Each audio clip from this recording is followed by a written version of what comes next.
চট্টগ্রাম আমার প্রিয় শহর। আমি এখানে ঢাকার পরে বোধহয় সবচেয়ে বেশি বাংলাদেশের যে শহরটাতে গেছি সেটা চট্টগ্রাম। এখানে আমার প্রচুর ভাই ব্রাদার আছে এবং আমার অনেক অ্যাসিস্ট্যান্ট ডিরেক্টর যারা পরে বড় ফিল্ম মেকার হয়েছে এখন, এরা অনেকেই চিটাগং বাড়ি। ফলে চিটাগংয়ের সঙ্গে আমার অনেক গভীর সম্পর্ক। এবং আমার আরেকজন ছিল পদ্মা, আপনাদের সবারই পরিচিত, পাচু ভাই, আয় পাচু। সো উনি ওনার সঙ্গে আমার কি বলে কাজের সম্পর্ক ছিল প্রায় 25 বছরের উপরে। So I have deep connection with Chittagong and it always feels good to come back to Chittagong.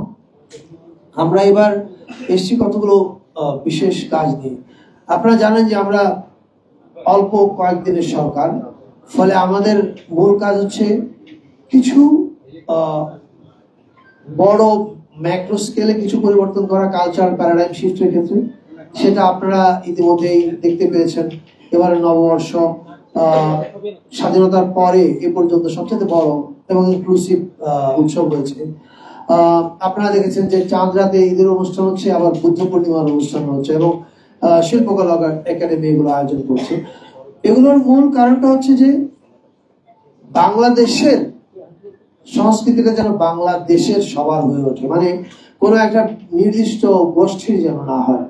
এবং সেই কাজটা আমরা কিছু কিছু করছি। এই কাজের একটা বড় দিক হচ্ছে উৎসব। উৎসব মনে হয় যে আচ্ছা উৎসবের এত ইম্পর্টেন্স কি? উৎসবের ইম্পর্টেন্স হচ্ছে উৎসব আসলে essentially very important cultural, social and political expression একটা জনগোষ্ঠীর। আমরা সারা দেশে, যেমন আপনাদের এখানে যে দুইটা আমরা এই মুহূর্তে আইডেন্টিফাই করছি, এর মধ্যে একটা তো হচ্ছে জব্বারের বলি খেলা। মানে চিটাগং এর নাম বললে সবাই জানে যে জব্বারের বলি খেলা। সো এই নাম, আপনি যেরকম সিডনির কথা ভাবলে সিডনি অপেরা হাউস এর ইমেজটা ভাসে, চিটাগং এর নাম বললে চিটাগং এর অনেক ইমেজ ভাসে। তার মধ্যে জব্বারের বলি খেলা কিন্তু একটা important, to me it's a cultural festival, right? তো জব্বারের এর পাশাপাশি আরেকটা আপনার সাম্পান বাইচ, এটা গত 19 বছর ধরে চলছে। সাম্পান তো চিটাগং এর কি বলে হার্ট। মানে আপনি যেরকম নিউ ইয়র্ক শহর কল্পনা করতে পারবেন না হলুদ ট্যাক্সি ছাড়া, চিটাগং কল্পনা করা খুব কঠিন সাম্পান ছাড়া। চিটাগং এর এটা হচ্ছে কি বলে very important element of Chittagong's very own existence. So আমরা এবার এখানে আসার পেছনে প্রথমে উৎসবের প্রসঙ্গগুলো বলি যে এগুলো উৎসব বলতে শুধুমাত্র যে জাস্ট উৎসব তা না, মানে যেটা আমাদের কালচারাল হেরিটেজের সঙ্গে আমরা লিঙ্ক আপ করতে পারি, এরকম জিনিসগুলোর আমরা একটা তালিকা করার কাজ দিয়েছি আপাতত শিল্পকলা একাডেমিকে। তারা তালিকাটা তৈরি করছে। এই তালিকা হওয়ার পরে এগুলো আমাদের ক্যালেন্ডারের মধ্যে চলবে, ন্যাশনাল ক্যালেন্ডারে। এবং আমরা ঢাকা থেকে এই কাজগুলোকে ফ্যাসিলিটেট করার চেষ্টা করবো। এটা মানুষেরই আয়োজন, স্থানীয় পর্যায়ে হচ্ছে। সরকারের কোনো সাহায্যের দিকে তারা কখনো তাকায়নি, কোনো স্বীকৃতিও তারা চায়নি। তারা তাদের কাজ করছে। কিন্তু রাষ্ট্রের দায়িত্বটা কি? রাষ্ট্রের দায়িত্বটা হচ্ছে তার দেশের মানুষদের করা ইম্পর্টেন্ট কাজগুলোকে তুলে ধরা পৃথিবীর কাছে। এবং সেই কাজটা আমরা মনে করি আমাদের করা উচিত। 54 বছর একটু দেরি হয়ে গেছে, but better late than never. আমরা জব্বরের বলি খেলা যারা আয়োজন করেন, ওনারা আপনারা দেখতে পাচ্ছেন আমাদের সঙ্গে আছেন। ওনাদের সঙ্গে কালকে রাতে আমাদের মিটিং হয়েছে, এর আগেও আমাদের যোগাযোগ হয়েছে।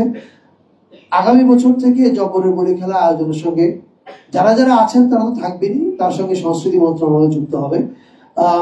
এটা কয়েকটা ফর্মে কাজ করবে। পুরস্কার দেওয়ার ক্ষেত্রে এটার কালচারাল সিগনিফিকেন্স আরো কি করে অ্যাম্প্লিফাই করা যায় সেটার ক্ষেত্রে এটা আমরা ওনাদের সঙ্গে আমাদের মিনিস্ট্রি সামনে কি বলে অ্যাকশন প্ল্যান গুলো তৈরি করবে। লিলি হালাল বিউটি সোপ, বিএসটিআই কর্তৃক সনদপ্রাপ্ত দেশের প্রথম হালাল বিউটি সোপ, দীপ্তিময় উজ্জ্বল ত্বকের জন্য। ফলে আমরা এটুকু বলতে পারি যে জব্বরের বলি খেলা এখন থেকে আমাদের সংস্কৃতি মন্ত্রণালয়, মানে বাংলাদেশের কালচারাল হেরিটেজের একটা ইম্পর্টেন্ট জিনিস হিসেবে আমাদের ক্যালেন্ডারের মধ্যে আমরা অন্তর্ভুক্ত করার সিদ্ধান্ত নিয়েছি। এটা আরো অনেক আগে হওয়া উচিত ছিল। একই সঙ্গে সাম্পান বাইচ, এটা নতুন শুরু হলো, হয়তো 18-19 বছর হয়েছে, কিন্তু 56,000 বছরের চিটাগংয়ের জন্য। এবং এই সাম্পান বাইচের সঙ্গে সংস্কৃতি মন্ত্রণালয় যুক্ত হচ্ছে। আগামী বছর থেকে এর আয়োজনে জব্বারের বলি খেলার সঙ্গে যেমন আমরা যুক্ত হচ্ছি, এটার সঙ্গে আমরা যুক্ত হব। এটাও আমাদের আমরা যে এখন ক্যালেন্ডার তৈরি করছি, আমাদের কালচারাল হেরিটেজ ফেস্টিভ্যাল, এগুলোর একটা ক্যালেন্ডার চলছে। সেই ক্যালেন্ডারের মধ্যে এই দুটো ইম্পর্টেন্ট এন্ট্রি হিসেবে অন্তর্ভুক্ত হচ্ছে, এটা আমরা এখান থেকেই ঘোষণা করছি। আর চিটাগং দিয়ে শুরু হলো, কিন্তু এই কাজটা শুধু চিটাগংয়ে হবে তা না, সারা দেশে সব জায়গাতেই একটু আগে আমি যেমন বলছি তালিকার কাজ শুরু হয়েছে। আমরা মনে করি এই কাজগুলো আমরা করে দিয়ে যাব, এবং আমরা জানি আমরা অনেক লম্বা সময়ের জন্য আসিনি, কিন্তু এই কাজগুলো পরবর্তীতে যারা গণতান্ত্রিকভাবে নির্বাচিত হয়ে সরকার পরিচালনার দায়িত্বে আসবেন, আমার স্থির বিশ্বাস তারা এই কাজগুলো কন্টিনিউ করবেন, কারণ ভালো কাজ কেউ থামাতে চায় না। সো আমি নিশ্চিত তারা এটা কন্টিনিউ করবেন। আপাতত আরেকটা প্রসঙ্গ বলবার আছে, সেটা হচ্ছে আমরা চিটাগংয়ে যেহেতু এসেছি, আমরা আমাদের আর অনেকগুলো প্রতিষ্ঠান আছে যেগুলো আমরা ভিজিট করছি, শিল্পকলা, মুসলিম ইনস্টিটিউট, জিয়া স্মৃতি জাদুঘরও আমাদের জাদুঘরের অন্তর্ভুক্ত একটা প্রতিষ্ঠান, কিন্তু এটা আপনারা সবাই জানেন যে 16 বছর এটা প্রায় ইনঅ্যাক্টিভ অবস্থার মধ্যে ছিল। আমরা মাস 2 বা 3 আগে এটা নিয়ে মন্ত্রণালয়ে মিটিং করার পরে আমরা প্রাথমিক সিদ্ধান্ত নিই যে বাজেটটা আমরা বরাদ্দ আছে ওটাকে দ্বিগুণ করে দেওয়ার, সেটা করে দেওয়া হয়েছে।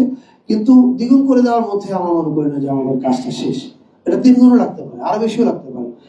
আমরা আজকে জিয়া স্মৃতি জাদুঘরটা পরিদর্শন করেছি এবং আমরা বোঝার চেষ্টা করেছি এখানে আমাদের কি করা প্রয়োজন। এটা আসলে প্রপারলি মিউজিয়াম হিসেবে এখনো কনভার্টেড হয়নি, এটার কিউরেশনের কাজ এখনো প্রপার না, এটা আরো প্রপারলি কিউরেট করা দরকার। এটার সঙ্গে কিউরেটর টিম যেমন থাকা উচিত, এটা মডার্নাইজেশন যেমন হওয়া উচিত, এট দ্য সেম টাইম এটার পেছনে একটা রিসার্চ টিমকে এনগেজ করা উচিত, যারা, কারণ এটা শুধুমাত্র চিটাগংয়ের জিয়াউর রহমানের প্রসঙ্গ না, জিয়াউর রহমানের এন্টায়ার লাইফ এর প্রসঙ্গ, স্টার্টিং ফ্রম 71-এর স্বাধীনতা যুদ্ধের ঘোষণা থেকে শুরু করে ওনার রাষ্ট্র পরিচালনা, সেই সময় অনেকগুলো সিগনিফিকেন্ট ব্যাপার আছে। তো এইটার একটা রিসার্চ টিমও তৈরি করার সিদ্ধান্ত হয়েছে আমাদের। এগুলো আপনারা আগামী 15 থেকে 20 দিনের মধ্যে এই কমিটিগুলোর প্রগ্রেস জানতে পারবেন এবং কাজ শুরু হবে। আশা করি মিউজিয়ামটা আমরা থাকা অবস্থাতেই এটার যে যা যা পরিবর্তন, সেই পরিবর্তনগুলো আমরা করতে পারবো। এছাড়া শিল্পকলায় আমরা যাব, মুসলিম ইনস্টিটিউটে যাব, সেখানে কিছু কাজের ব্যাপার আছে, সেগুলো আমরা আলোচনা করব। আমি আপাতত এখানে থাকতে চাই। আমি চাই জব্বারের বলি খেলা যারা আয়োজন করেন ওনাদের মধ্যে একজন, এবং শাম্পান ভাই যারা আয়োজন করছেন ওনাদের মধ্যে একজন ওনাদের অনুভূতি বা প্রতিক্রিয়াটা যদি বলেন, because they are the most important person. তারা এটাকে এতদিন কন্টিনিউ করেছেন, আমরা জাস্ট তাদের পাশে এসে দাঁড়িয়েছি, আমরা এটার কোনো কৃতিত্ব আমাদের না। সো আপনারা স্টার্ট করুন।